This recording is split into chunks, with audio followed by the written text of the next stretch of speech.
घर जमाई। विकी को हमेशा किस्मत ने उसकी मेहनत से ज्यादा दिया।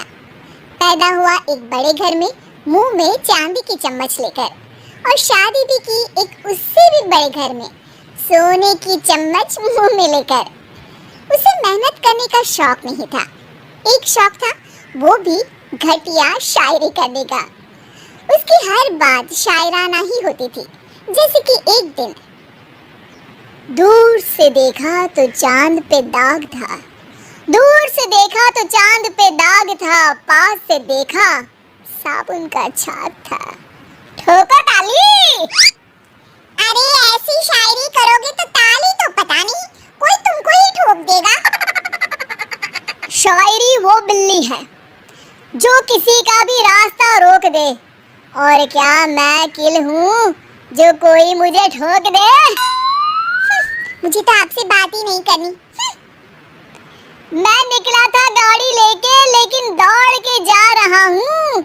मेरी शायरी कोई नहीं सुनता, मैं घर छोड़ के जा रहा हूँ। धीरे बोलिए जी, मम्मी पापा को पता चल जाएगा तो तुमको सच में तुम्हारे मायके भेज देंगे। सस्ते साबुन से मेरी कॉलर चमकी नहीं, सच में चला जाऊंगा, मेरी बात कोई धमकी नहीं। अगर शायरी ही सुनानी है तो सुनाओ, लेकिन कोई काम धंधा भी तो करो। मेरे पिताजी के पास बहुत पैसा है, तो घर जमाई बन के खा रहे हो, और कल जा रहे हो ना अपने मायके, तो आज ही चले जाओ मेरी बला से। हमें तो अपनों ने लूटा, गैरों में कहाँ दम था हमें। अरे चुप हो जाओ, तुमको मिर्जा गालिब की कसम। अरे जाना है तो जाओ, लेकिन पहले मेरे मम्मी पापा से मिलकर जाओ, वरना वो क्या सोचेंगे। लेकिन विकी अकेले ही अपनी कार लेकर अपने मायके यानी कि अपने खुद के घर पहुंच जाता है। अरे बेटा, तू अचानक, बहू कैसी है? अरे माँ, बहू तो बिल्कुल बदल गई है, मुर्गी हाथ से निकल गई है। अरे क्या हुआ बेटा? उसकी आती नहीं है, मेरी जाती नहीं है, मैं करता हूँ शायरी, उसे भाती नहीं है। मेरे पास उसका फोन आया था बेटा, सही कह रही है वो, तुमको काम करना चाहिए तभी तो इज्जत मिलेगी। घर जमाई बनके सास ससुर के पैसों पर कब तक ऐश उड़ाते रहोगे? मेरी जिंदगी में हर तरफ से उंगली हो रही है, फोन पर मेरी चुगली हो रही है। अरे चुगली नहीं कर रही थी बहू, वो तेरा भला चाहती है बेटा।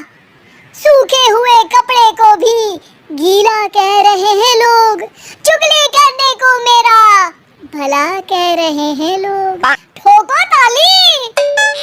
ये सुन के माँ अपने हाथ से अपना सर पीट लेती है।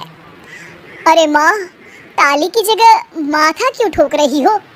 बेटा तू ना आराम कर, तेरे पिताजी भी आने वाले हैं, खाना लगा देती हूँ। विकी अपने घर भी दिन भर टीवी देखता है, तरह तरह का खाना खाता है, दोपहर तक सोता है, चाय पीता है, वीडियो गेम खेलता है, बस काम करने नहीं जाता।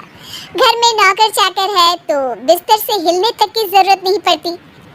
कई बार तो विकी अपने नौकरों को बिठाकर शायरी सुनाता रहता। कब जाओगे बेटा?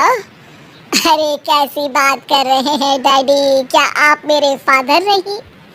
आप मुझे भगाना चाहते हैं क्या? ये मेरा घर नहीं। अरे नहीं बेटा, तुम्हारा ही घर है, हम तो चाहते थे कि तुम यहीं रहो और मेरा काम आगे बढ़ाओ, लेकिन तुम ही चले गए घर जमाई बनने। अरे मेहनत तो गधे भी करते हैं, मैं अच्छी किस्मत लेके पैदा हुआ हूँ, मैं घर जमाई हूँ, ससुराल का फूल गेंदा हुआ हूँ। ठोको ताली। पिताजी और माँ सच में ताली बजा देते हैं। ऐसा पहली बार होता है जब विकी की शायरी पर किसी ने ताली बजाई हो। अरे आप लोग सच में ताली बजा रहे हैं?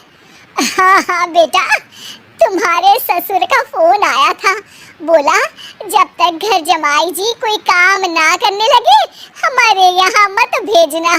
अब तू तो काम करने से रहा और तुझे रहना भी है हमारे घर में ही, करेगा भी शायरी ही, और बार बार ठोको ताली बोलेगा तो आदत डाल ही लेते हैं ताली ठोकने की। विकी उसी वक्त खड़ा होता है और बहुत गुस्से में सीधे ससुराल के लिए निकल जाता है। फिर से आ गए। लेकिन सुमन को देखते ही विकी पिघल जाता है। अब सुमन, आई एम सॉरी, आज से ना मैं सिर्फ शायरी ही नहीं बल्कि काम भी करूँगा। तुम अपने ऑफिस में बात कर लेना, कोई भी मेहनत का काम कर लूँगा। मैं घर जमाई बन के रहूँगा लेकिन काम करूँगा और इज्जत से रहूँगा। मतलब सिर्फ तुम नहीं आए हो, तुम्हारे साथ तुम्हें अकल भी आ गई है। मैं अपने कारखाने का मैनेजर बनाता हूँ तुमको, कल से मेरे साथ चलना वहाँ। थैंक यू ससुर जी। थैंक यू से काम नहीं चलेगा, एक शायरी सुनानी पड़ेगी। जरूर। ससुर के पास पैसा होते भी मेहनत जिसको भाई है वही सच्चा दामाद है, वही अच्छा घर जमाई है। ठोको ताली। सब विकी की शायरी पर ताली ठोक देते हैं। शिक्षा, जब किस्मत आपको बहुत सारा दे दे तो उसकी कद्र करनी चाहिए और मेहनत करना कभी नहीं भूलना चाहिए।